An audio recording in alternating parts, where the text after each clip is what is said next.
సిద్దిపేట జిల్లా హుస్నాబాద్ పట్టణంలోని హనుమాన్ నగర్ లో దారుణ ఘటన చోటు చేసుకుంది. కాలనీలో నివాసముంటున్న ఇంట్లో భర్త కోటి వెంకటేశ్వర్లను భార్య రాజమణి రోగల బండితో కొట్టి చంపినట్లు కుటుంబ సభ్యులు తెలిపారు. భార్య రాజమణి హుస్నాబాద్ ప్రభుత్వ ఆసుపత్రిలో ఏఎన్ఎం గా ఉద్యోగం చేస్తుండగా భర్త వెంకటేశ్వర్లు ఆసిఫాబాద్ జిల్లాలో కమర్షియల్ టాక్స్ ఆఫీసర్ గా ఉద్యోగం చేస్తున్నారు. ఈ నెలాఖరులో వెంకటేశ్వర్లు రిటైర్మెంట్ కానుండగా భార్య భర్తల మధ్య ఆస్తి పంపకాల విషయంలో ఆదివారం సాయంత్రం గొడవ జరిగింది. గొడవలో వాగ్వాదం పెరిగి భర్త వెంకటేశ్వర్లు తలపై భార్య రాజమణి రోకలి బండితో దాడి చేయగా వెంకటేశ్వర్లు తలకు తీవ్ర గాయాలయ్యాయని కుటుంబ సభ్యులు తెలిపారు. దీంతో వెంకటేశ్వర్లను కరీంనగర్లోని ఓ ప్రైవేట్ ఆసుపత్రికి తరలించగా పరీక్షించిన వైద్యులు అప్పటికే మృతి చెందినట్లు నిర్ధారించారని వెల్లడించారు. మృతుడు వెంకటేశ్వర్లు తమ్ముడి ఫిర్యాదు మేరకు కేసు నమోదు చేసుకున్న పోలీసులు దర్యాప్తు చేస్తున్నారు. మృతదేహాన్ని హుస్నాబాద్ ప్రభుత్వ ఆసుపత్రి తరలించి పోస్ట్ మార్టం నిర్వహిస్తున్నారు.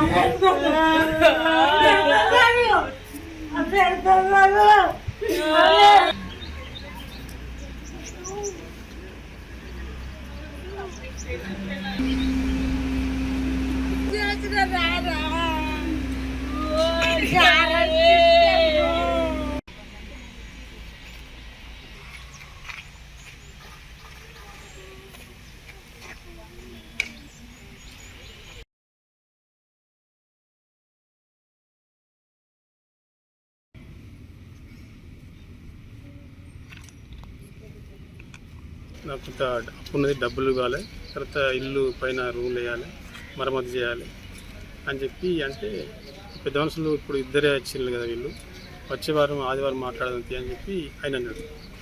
అన్న తర్వాత మాట పెరిగి ఈమె రాజమని నూకేసి అటువంటి లోకల్ బండి ఉంటే తీసి తల మీద